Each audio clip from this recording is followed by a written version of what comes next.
Episode 1: The River That Forgot Its Song. Part 1: The Morning of Silence. The morning began strangely before the sun rose above the hills. Grandmother Shaka was already awake. Something was missing. Every morning for as long as she could remember, the river greeted the dawn before the birds did. Its waters laughed over stones. Its currents hummed ancient melodies. Its voice carried through the valley like a blessing. But this morning, silence. Grandmother Shaka sat upright. The silence felt heavy, not peaceful, wounded. Outside, the village still slept. The moon lingered above the trees like a fading lantern. Shaka wrapped her woven shawl around her shoulders and stepped into the cool air. She listened. Nothing. Not even a whisper from the river. The river is hurting. Inside the house, Sawuko was preparing the morning fire. Vugbei was sharpening his farming tools. Baby Luma slept peacefully. Zuri and Kito were still curled beneath their blankets. Shaka entered quietly. The river has stopped singing. Sawuko paused. Vugbei looked up. Neither spoke immediately, because everyone knew. The river had never stopped singing. Not once. Not in drought. Not in storms. Not even during the Great Flood many years ago. Then we must go and see. Soon, the family walked the narrow path leading toward the riverbank. As they approached, Zuri felt something strange. The birds were absent.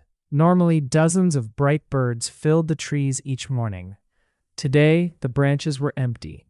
Kito noticed it too. Where are they? When they reached the river, everyone stopped. The water still flowed, but weakly, slowly, as if exhausted. The usual sparkling blue surface looked dull. Several fish floated near the shore, motionless, dead. Sawuko covered her mouth. Kito ran forward. No. He knelt beside one of the fish. Its silver scales had lost their shine. Nearby, an old turtle sat half-submerged in mud. It looked confused, lost. Then, baby Luma woke in Sawuko's arms. The little girl stared at the river. Her eyes widened. For a moment, the wind stopped moving. The trees became still. Even the clouds seemed to pause. She's crying. Everyone looked at her. Who is crying? Luma pointed toward the water. The river mother.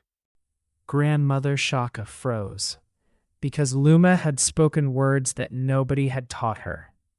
Words from stories older than the village itself. That night, after the evening meal, the family gathered around the fire. The flames danced. Outside, darkness covered the valley. Shaka remained unusually quiet. Finally, she spoke. When I was younger than Zuri, my grandmother told me a story. The river is more than water. The forest is more than trees. The wind is more than air.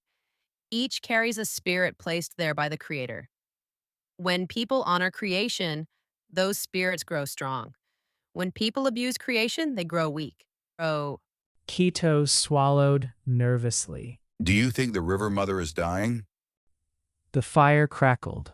Shaka stared into the flames. I fear something is poisoning her. That night, Zuri dreamed.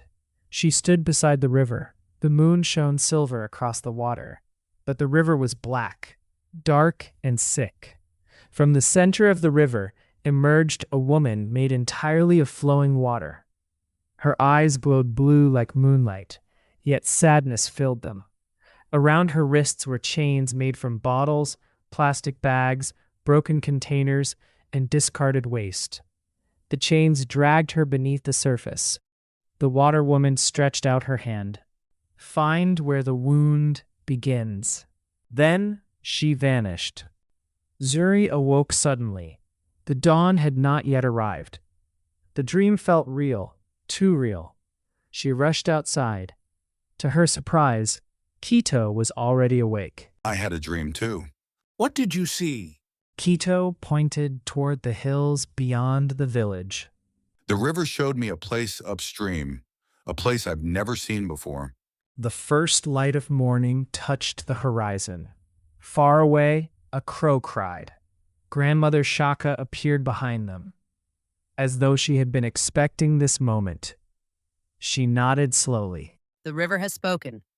Today we follow her voice. and for the first time, neither child noticed the pair of glowing blue eyes watching them from the forest.